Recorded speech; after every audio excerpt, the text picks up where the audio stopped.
Assalamualaikum warahmatullahi wabarakatuh. Selamat pagi, selamat siang, selamat malam, kapanpun dan dimanapun kalian berada.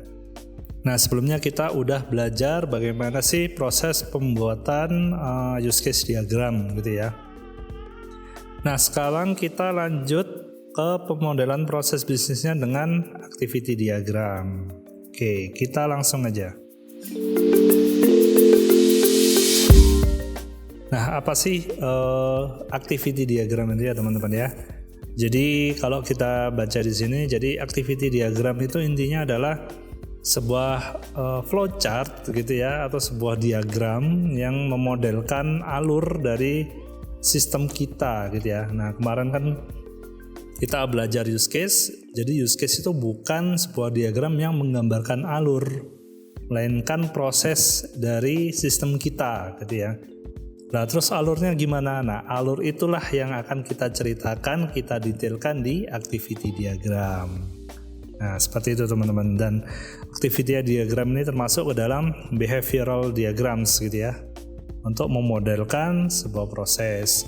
Dan activity diagram ini merupakan saudaranya flowchart gitu ya teman-teman ya.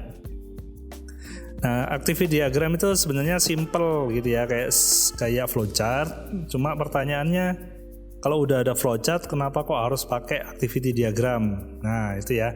Jadi flowchart itu nggak ada yang menstandarkan. Efeknya kalau ada tools gitu ya, dia bisa menggunakan notasi atau simbol yang sedikit berbeda. Jadi kalau semisal ada tools itu kayak kemarin yang udah kita bahas, seperti Rational Rows, Enterprise Architect gitu ya, Visual Paradigm gitu ya teman-teman ya. Jadi aplikasi-aplikasinya gitu, itu tools istilahnya. Nah, itu karena tidak ada yang menstandarkan, jadi bisa beda tools, bisa beda notasi gitu ya teman-teman ya. Nah, kalau beda dengan activity diagram, kalau activity diagram ini udah terstandarisasi gitu ya. Jadi mau pakai tools apa aja sama semua notasinya atau simbolnya gitu ya. Nah, terus kemudian kita buat activity diagram itu yang merupakan deskripsi dari tiap use case. Jadi tiap use case nanti kita akan buat activity diagramnya. Nah, jadi tiap use case yang udah kita buat gitu ya. Satu use case kan mengandung sebuah proses tuh. Nah, proses itulah yang nanti akan kita detailkan di dalam activity diagram. Jadi seperti itu. Misal di use case kita ada 10 use case, ya kurang lebih ya nanti activity diagramnya ya kurang lebih ada 10 activity diagram. Nah, seperti itu teman-teman.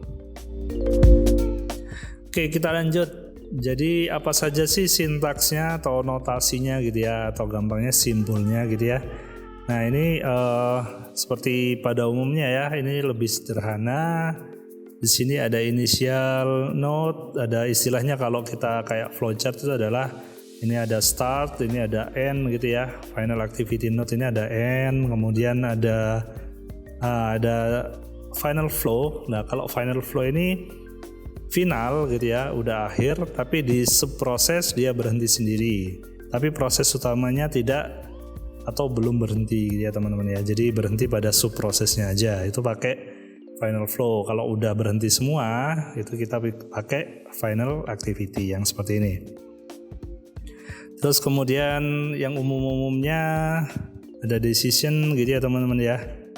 Decision seperti ini, decision ini pilih salah satu gitu ya, yes or no, atau mungkin ada kondisi-kondisi yang lain gitu. Kemudian ada paralel, ada forking, ada join gitu ya.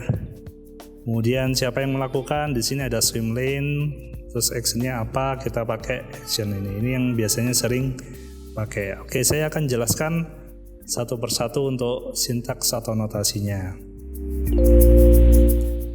Nah, ini ya teman-teman ya. Jadi activity. Nah, ini biasanya yang kalau kita sering cari di internet, ada yang mengartikan activity itu adalah ya proses ini ya teman-teman ya. Action. Padahal ini sebenarnya adalah action. Jadi activity itu sendiri adalah proses yang dimodelkan gitu ya, kumpulan dari, nah ini ya, represent set of action, jadi kumpulan dari action itu ya, mewakili kumpulan dari action. Nah, nanti biasanya activity ini digunakan kalau semisal ada subproses seperti ini gitu ya. Jadi ada proses di sini kemudian didetailkan, ada subprosesnya lagi. Nah ini istilahnya kita bisa sebut dengan activity gitu ya. Nah ini activity dari online shopping ini ya. Jadi ada penamaannya juga ya teman-teman ya. Jadi kalau di use case itu istilahnya kayak boundary gitu ya. Jadi kayak ada seperti ini ya, ada kurungnya gitu ya. Kemudian ini penamaannya gitu ya, ada authenticate user, ada keterangannya login, password misal seperti ini gitu ya. Atau mungkin dibuat seperti ini frame, ini istilahnya frame ya teman-teman ya. Nah ini adalah activity. Jadi bukan berdasarkan literatur yang saya baca, jadi ini istilahnya bukan activity itu bukan yang ini ya kotak-kotak sudutnya kumpul ini ya teman-teman ya, bukan seperti itu. Jadi activity itu adalah represent a set of action. Nah, terus apa istilah untuk yang kotak-kotak ini, kecil-kecil ini ya, yang isinya adalah seperti ini, prepare case, kemudian install motherboard dan lain-lain. Nah istilahnya apa? Nah akan kita bahas di slide selanjutnya. Nah ini ya teman-teman ya, jadi ada bentuk seperti ini juga. Ini istilahnya adalah menggunakan Swimlane partition ya teman-teman ya. Ini bentuknya adalah bentuk partition. Jadi partition itu bisa ke arahnya ke bawah gitu ya, bisa dari kiri ke kanan. Contohnya nanti seperti ini ya teman-teman ya. Jadi ada Swimlane, tadi seperti yang saya jelaskan di awal tadi, Swimlane itu siapa yang melakukan gitu ya. Siapa yang melakukan, aktor-aktornya istilahnya seperti itu, bisa orang gitu ya. Kalau kita ambil dari use case, bisa aktornya berupa orangnya atau bisa berupa sistemnya. Nah nanti bentuknya akan seperti ini ya. Jadi di partisi dalam bentuk partisi-partisi seperti ini, dan ini ada Swimlane ya seperti ini ya. Nah ini ya teman-teman ya, jadi seperti ini tuh istilahnya adalah action. Jadi tugas yang dikerjakan gitu ya. Jadi langkah aktif dalam penyelesaian suatu proses action ini bisa berupa perhitungan, bisa berupa task gitu ya, tugas gitu ya, atau pekerjaan atau verifikasi dan lain-lain. Nah, ya jadi bukan activity ya teman-teman ya, istilahnya jadi istilahnya ini adalah action. Jadi activity itu sering salah digunakan sebagai pengganti action untuk menggambarkan langkah dalam diagram aktivitas ini. Tapi sebenarnya keduanya nggak sama ya teman-teman ya, berbeda. Jadi kalian harus paham itu dulu. Oke, selanjutnya ada control flow atau istilah lainnya mungkin transition ya teman-teman ya. Ini adalah garis penghubung yang menentukan urutan-urutannya gitu ya. Jadi dari action ini fill order, selanjutnya ke order, dari order selanjutnya ke review order. Nah ini adalah penghubungnya berupa anak panah seperti ini ya teman-teman ya. Itu atau control flow atau transition. Nah ini ya, jadi bentuknya kurang lebih seperti ini activity diagram itu. Jadi ada initial node tadi ya. Nah kemudian ada decision. Nah ini kita akan bahas. Ada join, ada forking ya, ada merge, dan ada activity final node. Oke lanjut. Nah ini ya, initial node itu istilah gampangnya adalah start. Jadi ya teman-teman ya, kita mulai. Jadi memulai activity diagram dengan inisial ini, jadi hitam bulat hitam gini ya, untuk memulai set of action or activities. Nah, kemudian ada activity final node. Nah ini ya, stop all control flow and object flows in an activity or action. Jadi semuanya berhenti ya teman-teman ya. N-nya itu adalah menggunakan simbol activity final node seperti ini ya teman-teman ya. Lingkaran hitam, kemudian ada putihnya seperti ini ya. Nah, itu activity final node. Nah, ini yang saya jelaskan tadi, final flow. Jadi ini hanya berhenti digunakan ketika berhenti pada spesifik subproses saja gitu ya teman-teman ya. Nah, nanti akan ada contohnya. Nah, seperti ini ya teman-teman ya. Kalau kita lihat tadi, jadi kalau misal kita decision, nah decision itu apa dulu? Jadi decision itu digunakan ketika akan mengeksekusi sequence aksi yang berbeda berdasarkan kondisi. Jadi ada kondisi ya teman-teman ya. Kondisi kalau ini ya contohnya order accepted, kalau ordernya diterima, proses selanjutnya apa? Kalau ordernya ditolak, proses selanjutnya apa? Nah seperti ini decision. Kalau di flowchart kan juga sama ya teman-teman ya, jadi menggunakan simbol yang sama. Jadi kalau misal ya gimana, kalau tidak gimana gitu ya. Jadi kondisi itu seperti itu, istilahnya itu if gitu ya, if yes gimana, if no gimana gitu ya. Dan ini tidak terpaut pada hanya dua pilihan aja ya teman-teman ya, jadi di sini juga bisa digunakan untuk banyak kondisi gitu ya. Kalau kondisinya seperti ini A, gimana kondisi yang B, gimana prosesnya kondisi yang C, dan seperti itu teman-teman. Nah jadi contohnya seperti ini ya. Kalau kita lihat ini adalah contoh dari final flow ya teman-teman ya. Kalau semisal true gitu ya, true, maka selanjutnya prosesnya kita lanjut dengan proses reorder item gitu ya. Kalau false, ada simbol final flow ini berarti berhenti teman-teman. Ini udah stop di sini ya. Walaupun ini sebenarnya bukan stop yang activity final node tadi ya. Jadi masih reorder item ini masih bisa lanjut lagi ya teman-teman ya. Sampai akhirnya ada simbol activity final node itu tadi. Nah, seperti itu teman-teman. Terus di sini ada merge gitu ya. Jadi merge itu adalah dari dikembalikan ya teman-teman ya. Jadi menggabungkan action yang dipisahkan oleh decision tadi.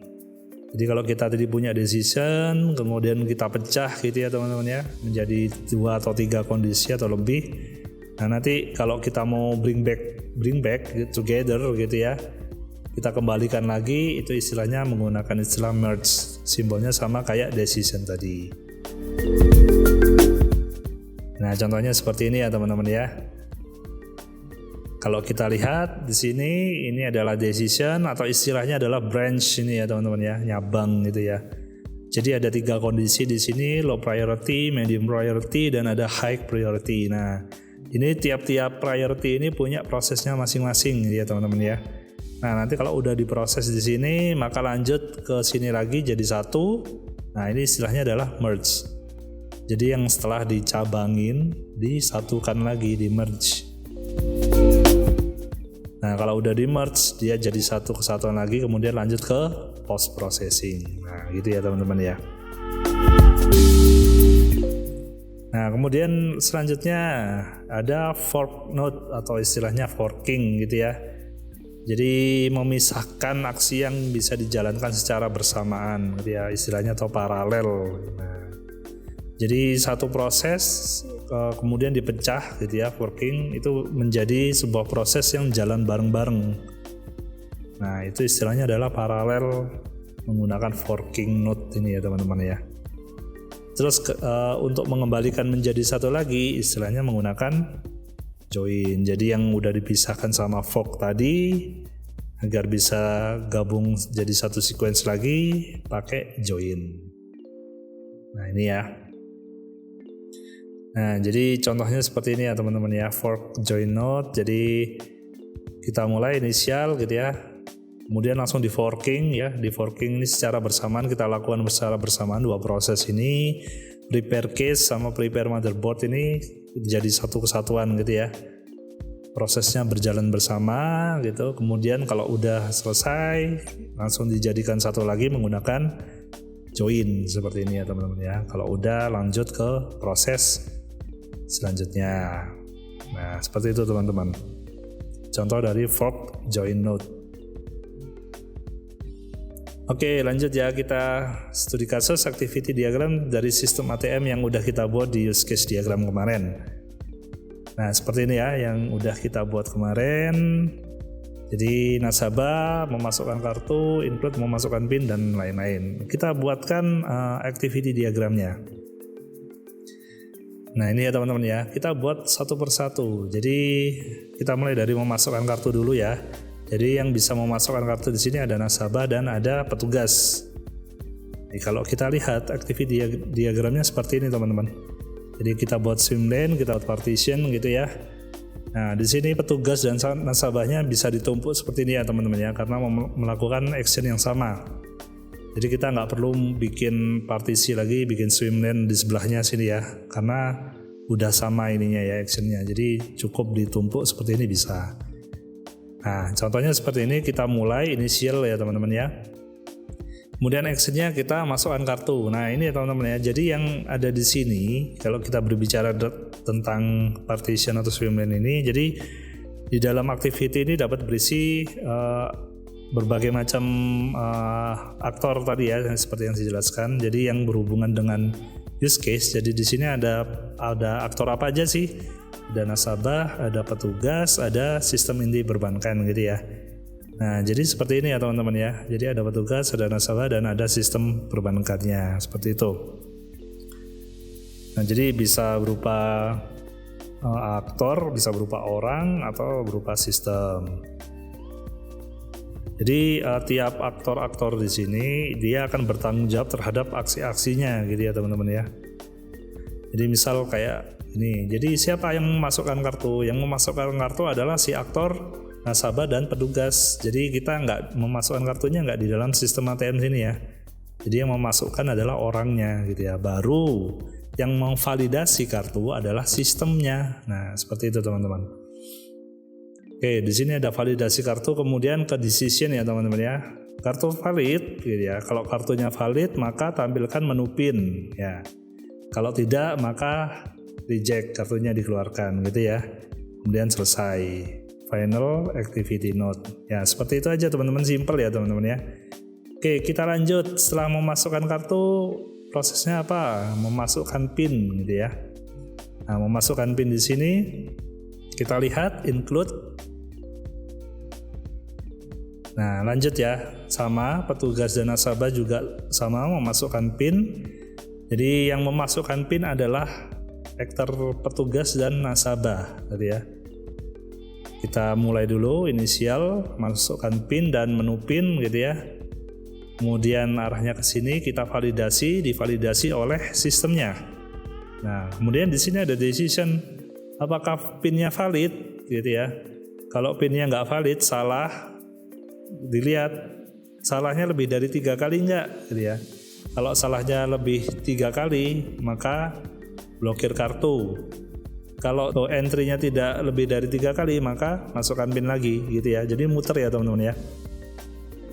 Jadi masukkan PIN, divalidasi benar atau salah. Kalau salah, dicoba lagi. Salah pertama, maka masukkan PIN lagi gitu ya. Salah kedua, masukkan PIN lagi. Salah ketiga, masukkan lagi. Sampai akhirnya lebih dari 3. Kalau udah lebih dari 3, maka selanjutnya adalah blokir kartu dan end, selesai gitu ya. Nah, kalau PIN-nya valid, ya, nah dilihat, nyabang lagi nih, decision lagi nih. Jenis penggunanya siapa? Nasabah atau petugas gitu ya. Kalau ternyata PIN-nya jenis penggunanya adalah nasabah, maka tampilkan menu utama, selesai. Kalau petugas, tampilkan menu administrasi. Nah, seperti itu teman-teman ya. Jadi penggunaan membuat activity diagram itu seperti ini. Oke, lanjut ya. Selanjutnya adalah mengecek saldo ini ya. Kalau kita lihat mengecek saldo ini ya, selanjutnya adalah ini ya teman-teman ya. Jadi yang bisa mengecek saldo adalah nasabah dan dikonfirmasi oleh sistem inti perbankan. Oke, kita lihat.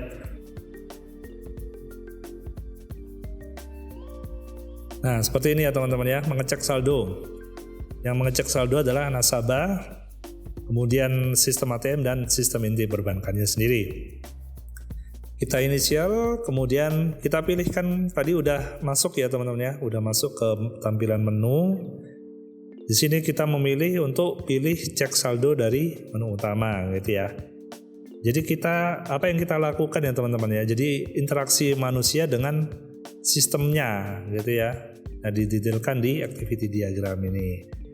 Nah, interaksinya berupa cek saldo dari menu utama. Kita klik tombolnya, maka yang muncul di sistem ATM adalah request cek saldo. Nah, ketika request cek saldo ini, dia konfirmasi ke sistem unit perbankan gitu ya, diproses lagi, cek saldo oleh sistem unit perbankan. Kemudian ditampilkan, setelah diproses ditampilkan di menu pengecekan saldo. Jadi tampilan menunya ada di sistem ATM-nya gitu ya teman-teman ya. Oke, ternyata saldo Anda misal berapa juta gitu ya teman-teman ya. Udah selesai, udah gitu aja teman-teman. Terus kemudian ada mengambil uang gitu ya. Nasabah mengambil uang, pilih ambil uang dari menu utama gitu ya. Terus tampilkan menu pengambilan uang dari sistem ATM-nya. Kemudian masukkan jumlah uang. Nah, masukkan jumlah uang ini kan nasabah ya teman-teman ya. Setelah kita memasukkan jumlah uang, request dari sistem ATM-nya dicek oleh sistem inti perbankannya. Kemudian ada decision di sini. Apakah saldonya cukup gitu ya untuk ditarik gitu ya uangnya.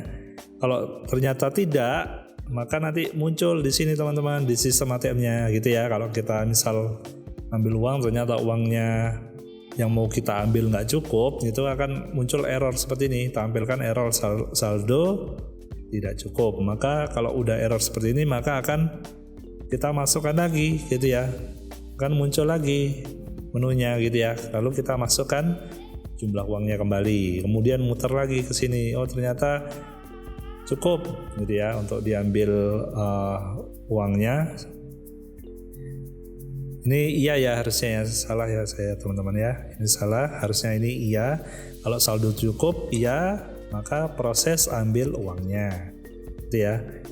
Terus kemudian dari sistem ATM-nya adalah keluarkan uang di kotak uang. Gitu ya teman-teman ya. Nah, selesai. Tuh teman-teman. Nah, terus mengirim uang juga sama, ini bisa kalian baca sendiri ya teman-teman ya. Jadi seperti itu activity diagram. Jadi setiap use case-nya kita buatkan seperti ini, detail aktivitasnya, detail action-actionnya seperti ini gitu ya teman-teman ya. Jadi ketika kita komunikasi dari kita ke user gitu ya, dari kita ke product owner-nya, jadi jelas.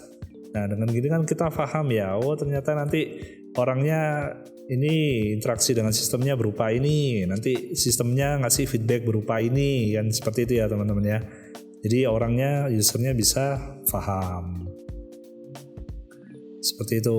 Nah ini bisa kalian baca sambil di stop videonya. Jadi kurang lebih seperti itu ya teman-teman ya.